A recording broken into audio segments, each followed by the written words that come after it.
জিজ্ঞেস করছি, তবে উত্তরটা দেবে কি? ঠাকুমা যখন দেখলো যে আমি এই মডেল নিয়ে সাইডে দাঁড়িয়ে আছি, ভাবলো এই মনে হয় পারবে। আমাকে ঠাকুমা ডাক, এ ভাই এদিকে এসে শোন। আমি কি ব্যাপার ঠাকুমা? বলে ভাই এরা ততক্ষণ থেকে কি ফুসফাস করছে, একটু উত্তরটা দিয়ে দে তো। আমি আচ্ছা ঠিক আছে ঠাকুমা, আরেকবার বলুক, দিলে আমি উত্তরটা দেবো। দাদা ইংরেজদের সঙ্গে পাঙ্গা নেবো, মাথায় চুল নেই, তবু একটু স্টাইল করলাম, যেন প্রচুর আছে এরকম স্টাইল করে একটু সাহেব সামনে ব্যাপার। এবার সাহেবরা জিজ্ঞেস করছেন, হোয়াট ইজ দিস ফিশ? তখন আমি স্টাইলে, দিস ইজ ঠেল থাবড়ি অ্যান্ড রুফা ফাটিয়া। ওকে ওকে, ঠেল থাবড়ি অ্যান্ড রুফা ফাটিয়া। বৌদি ঘটনা এটা নয়, ঘটনা এবার এই জায়গায়। সাহেবরা জিজ্ঞেস করছেন এটা কি তরকারি? আপনারা তরকারি রান্না করেন, সে তরকারি ইংরেজিতে আমাকে বলতে হবে। তবু দাদা মেদিনীপুরের ছেলে, হারলে কি চলে? আমি ওর স্টাইলে বলে দিলাম। সাহেবরা জিজ্ঞেস করছেন, হোয়াট ইজ দিস কারি? তখন আমি স্টাইলে, দিস কারি ঠেল থাবড়ি যে ঢাল বাটনা অ্যান্ড রুফা ফাটিয়া এই যে ফাঁকা ঠেঠুল ঠট। মানে বৌদি পাকা তেঁতুলের টোর আমাদের এখানে কামাল উত্তর ভেরি হচ্ছে না, এই এমন কোনো ব্যাপার না। কিন্তু ইংরেজ তারা ভাবছে অমৃত তমৃতি, ফাঁকা ঠেঠুল ঠক, ফাঁকা ঠেঠুল ঠক, তারা বলে বলে চলে যাচ্ছে। সেই জন্য বলি কিনা, স্টাইল কখন কোথায় কাজে লেগে যাবে বোঝা মুশকিল করে ব্যাপার। স্টাইলের জগতে তো আপনাদের কাছে অবশ্যই আসবো, কিন্তু তার আগে আচ্ছা আরেকটা কি ছোট করে দিই নাকি? আর যদি কও দিব ব্যাপারে, আচ্ছা ঠিক আছে, তো কোনো অসুবিধা নেই। দাদা আপনি তো আছেন, ভালো তো? না না, আপনারা হয়তো বলবেন যে ইয়ে বন্ধুকে সে ডিজে আওড়ার কথা না। যে সকল গান আমি শুনলাম, বা আগে প্রথম শিল্পী আপনাদের কাছে যে সকল গান গিয়েছেন, আমার খুব ভালো লেগেছে, বা বিশেষ করে এই সকল গান এখন খুব কম শুনতে পাওয়া যায়।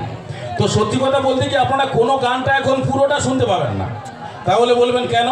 দেখবেন দাদা গান চলছে, গানের মধ্যে মাইক গর্বটা সব যুক্তি করে গানের ভিতর ডিজে আউরা আই বেরিয়ে আয় কে রে ভাই, এগুলা সব দিয়ে। আবার এখন আবার একটা নতুন বেরিয়েছে, কি যে ক কি যে ক কি যে, এগুলা সব গানের ভিতর ঢুকে। বলতি গো, সে দুঃখের গানেও ঢুকে দিচ্ছে এই ডিজে আউরা। যদি একটা দুঃখের গানের মধ্যে ডিজে আউরা এগুলো সব ঢুকে যায়, তাহলে গানটা কেমন লাগছে শুনতে? ধরুন আপনি গান করছেন, চিতাতেই সব শেষ, ডিজে ডিজে চিতাতেই সব শেষ আউরা। দাদা সে চিতাই ডিজে আউরা কি হবে? ডিজে আউরা না বাজলে কি মরা পুড়বেন? এখন আবার দাদা রানু মন্ডলকেও ছাড়ে, কি বলবো, হচ্ছে না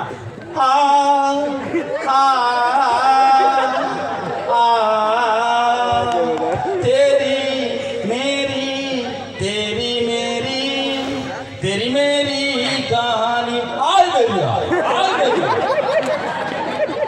দাদা সে তেরি মেরি কাহানি থেকে কে বেরিয়ে আসে আমি জানি না। এই দাদা এটা মাইক ছাড়া আমি জানি না। তো এটা গেল গানের ব্যাপার।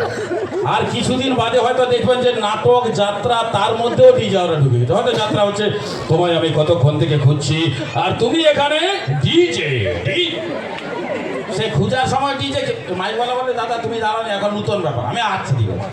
হয়তো দেখবেন কিছুদিন বাদে, আমরা আগে যে যাত্রাগুলো টিকিট কেটে দেখতাম, ময়ূরাবন বধ, নটি বিনোদিনী, ওগো বিষ্ণুপ্রিয়া, বোকা কালিদাস, দক্ষযজ্ঞ, এগুলো যে আমরা ছোটবেলায় টিকিট কেটে দেখতাম, ওই যাত্রাগুলোর মধ্যে একটা যাত্রা হয়তো রিপ্লে হচ্ছে। আর সেই যাত্রার মধ্যে যদি মাইক্রোটা ডিজে আওরা এগুলো ঢুকে দেয়, তাহলে নাটকটা কেমন লাগে শুনতে? হয়তো ধরুন ময়ূরাবন বধ নাটক, ওইটা রিপ্লে হচ্ছে। হেনকালে ময়ূরাবন ছদ্মবেশ ধারণ করে শ্রীরামচন্দ্র আর প্রভু লক্ষ্মণকে হরণ করে নিয়ে এসে পাতালপুরীতে ভদ্রকালী মন্দিরে বন্দি করে রেখেছে।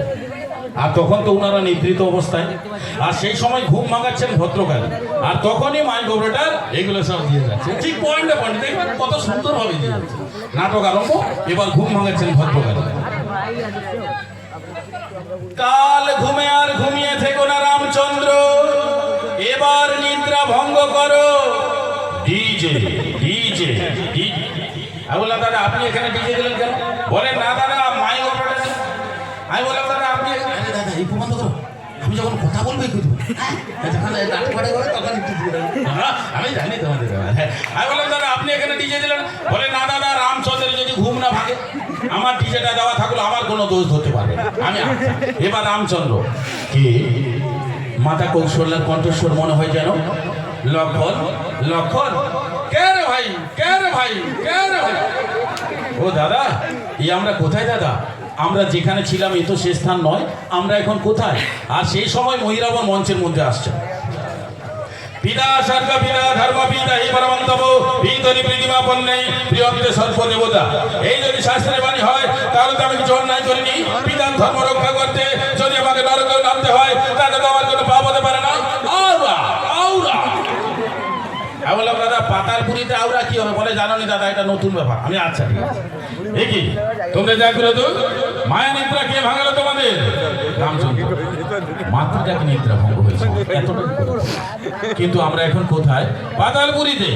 পাতাল সম্রাট মহিরাবণ তোমাদের হরণ করে নিয়ে এসে তার অধিষ্ঠাত্রী দেবী ভদ্রকালী মন্দিরে বন্দী করে রেখেছেন। তাহলে চিন্তা করে দেখুন এই নাটকের মধ্যে যদি এইসব হয় আর তারপরে তো